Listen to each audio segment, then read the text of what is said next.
Halo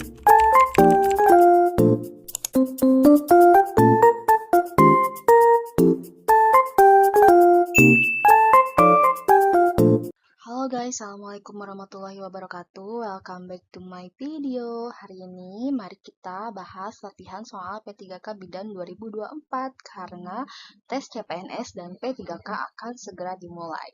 Sebelumnya jangan lupa di like, komen, dan juga subscribe channel akunya. Lalu nyalakan loncengnya biar dapat notif video terbaru dari aku. Karena kedepannya insya Allah aku akan sering buat video pembahasan tentang P3K, khususnya bidan dan juga tentang CPNS. Oke teman-teman, untuk selanjutnya kita mari mulai aja ke pembahasannya. Kita bacakan soal nomor 1 ya teman-teman. Seorang perempuan umurnya 36 tahun datang ke PMB pada tanggal 20 April untuk memeriksakan kehamilannya.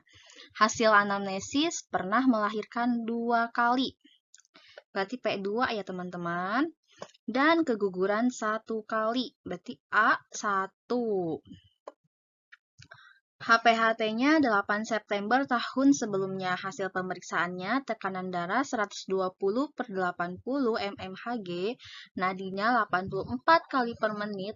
Apakah kemungkinan diagnosis yang paling tepat pada kasus tersebut? Nah, di sini yang ditanyakan adalah diagnosanya ya. Berarti kita bisa ambil kesimpulan, kita cari yang P2 dan A1 terlebih dahulu teman-teman. Oh, semuanya P2 A1 ya teman-teman. Nih, P2A1, P2A1, P2A1, P2A1, dan P2A1, A, B, C, D, E. Nah, tapi kalau misalkan ininya P2A1, berarti G-nya G berapa? G4 berarti ya teman-teman. Berarti ini kehamilan yang keempat, karena dia sudah melahirkan 2 kali dan keguguran 1 kali.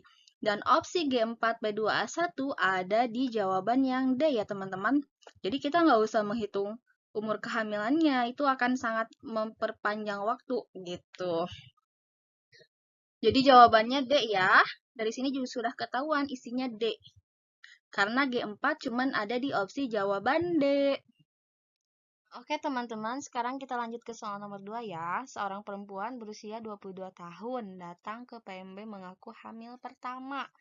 Hamil pertama ya, dan sering mual muntah hingga 3 kali mual muntah. Hasil pemeriksaan, keadaan ibunya lemah, tapi tekanan darahnya normal ya, 120/70, respirasi juga normal, 24 kali per menit, dan suhunya 36,5 derajat Celcius. TFU 2 jari di atas simpisis. Apakah diagnosa yang dapat ditegakkan dalam kasus tersebut? A. Hiperemesis gravidarum, B. Emesis gravidarum, C. Vomitus, D. Nausea, dan E. Dehidrasi. Kalau kita lihat di sini, si ibunya itu sedang hamil pertama dan mual muntah. Tapi kita lihat lagi di sini tekanan darahnya itu normal. TTV-nya normal ya teman-teman, tekanan darah, respirasi, suhu itu dalam batas normal. Berarti ini mual muntah yang fisiologis. Kalau begitu, jawaban yang lebih tepat di sini adalah emesis gravidarum. Karena kalau hiperemesis itu mual muntah yang berlebihan, teman-teman, dan TTP-nya juga tidak akan normal. Oke, teman-teman, sekarang kita lanjut lagi ke soal yang nomor 3 ya. Oke, teman-teman, kita lanjut ke soal nomor 3 ya. Seorang perempuan usia 26 tahun, G1 P00, umur kehamilannya 36 minggu. Datang ke PMB tidak ada keluhan. Hasil pemeriksaan TFU 30 cm. Kepalanya 4/5. Berapa gramkah TBJ-nya? Nah, TBJ itu adalah taksiran berat janin ya teman-teman. Nah, untuk mencari TBJ itu TFU dikurangi N dikali 155. Nah, N itu apakah dia sudah masuk panggul atau dia belum masuk panggul gitu. Jadi CN itu antara konvergen sama divergen teman-teman. Nah kalau untuk menentukan konvergen sama divergen, kita bisa lihat di sini. Si kepalanya itu masih 4/5, berarti itu belum masuk PAP ya, masih konvergen. Kalau misalkan udah 2/5, nah itu baru divergen. Berarti rumusnya itu TFU dikurangi 12 kalau misalkan konvergen. Kalau misalkan divergen, TFU-nya dikurangi 11 dikali 155. Oke, karena di sini masih konvergen, berarti si TFU-nya dikurangi berapa? Dikurangi 12, teman-teman. TFU-nya berapa? 30. 30 dikurangi 12 sama dengan 18 ya. Terus nanti kita kalikan. 18 dikali dengan 155, teman-teman. Berapa? Ayo hitung. 155. Ya, jawabannya 2790 gram ya. Karena 18 dikali dengan 155, teman-teman. Gitu. Jadi jawabannya A ya. Jadi kalau konvergen dikurangi dengan 12, kalau divergen dikurangi dengan 11. Gitu, teman-teman. Oke teman-teman, sekarang kita lanjut ke soal nomor 4 ya. Di soal nomor 4 ini, seorang perempuan umurnya 30 tahun, G1, P0, A0. Umur kehamilannya 32 minggu. Datang ke puskesmas dengan keluhan nafsu makan menurun. Hasil anamnesis sering lelah, cukup istirahat, konsumsi tablet FE-nya tidak teratur. Nah, hasil pemeriksaannya KU-nya baik.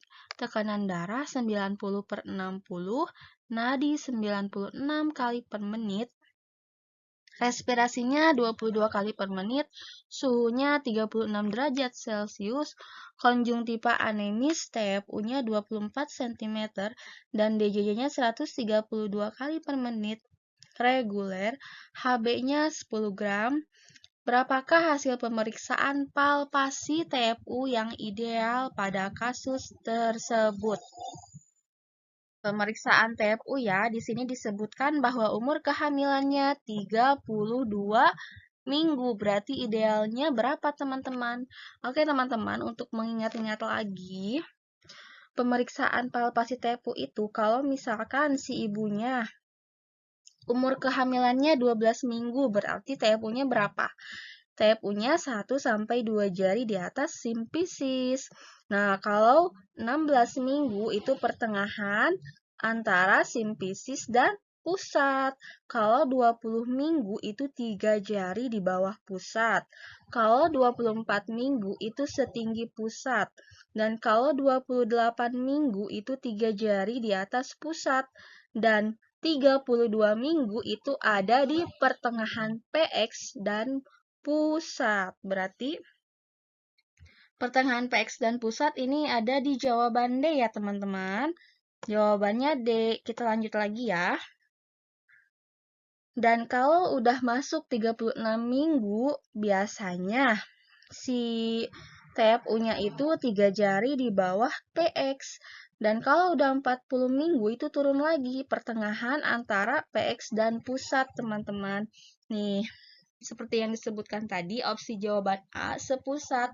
Kalau sepusat itu berarti dia baru 24 minggu. 3 jari di atas pusat berarti 28 minggu ya, jawaban yang B. Nah, tepat di PX itu tidak ya, teman-teman. Jawaban yang lebih tepat adalah D. 3 jari di bawah pusat itu juga tidak ya, teman-teman. Karena itu bisa aja di 36 minggu. Oke, teman-teman, kita lanjut ke soal berikutnya ya. Oke teman-teman, sekarang kita lanjut ke soal nomor 5 ya. Ibu hamil 36 minggu datang ke rumah sakit ya teman-teman, dengan keluhan perdarahan berwarna merah kehitaman, disertai nyeri perut. Oke. Yang hebat, riwayat jatuh dari motor 1 hari yang lalu. Hasil pemeriksaannya, tekanan darahnya 100/70, respirasinya 22 kali per menit, suhunya 36,5 derajat Celcius, dan TFU-nya tepat di VX ya. Perut teraba tegang, teman-teman. Nah, ini detak jantung janinnya 100 kali per menit ya, berarti gawat janin ya teman-teman. Apakah tindakan yang tepat untuk kasus tersebut? A. Tata laksana konservatif. B. Melakukan observasi kemajuan persalinan. C. Melakukan induksi kehamilan. D. Menganjurkan seksio sesaria. Oke teman-teman, di sini kan kejadiannya di rumah sakit ya. Nih, di sini kejadiannya di rumah sakit, tapi si ibu hamilnya baru 36 minggu. Nah, tapi juga detak jantung janinnya udah 100 kali per menit. Kalau berdasarkan diagnosa ini si ibunya solusio plasenta ya teman-teman, karena ada perdarahan merah kehitaman dan juga perut yang tegang. Perut yang nyeri hebat, maaf. Perut yang nyeri hebat dan juga tegang. Nah, itu mengarah diagnosanya ke solusio plasenta, teman-teman.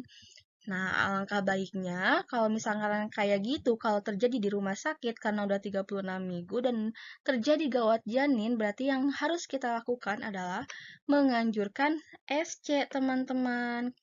Gitu. Jadi jawaban yang lebih tepat adalah D ya. Gitu. Karena kalau melakukan induksi kehamilan tidak mungkin ya detak jantung janinnya aja udah 100 kali per menit gitu. Oke teman-teman, cukup sekian dan terima kasih untuk pembahasan kali ini. Semoga bermanfaat. Sampai jumpa lagi di video selanjutnya. Assalamualaikum warahmatullahi wabarakatuh.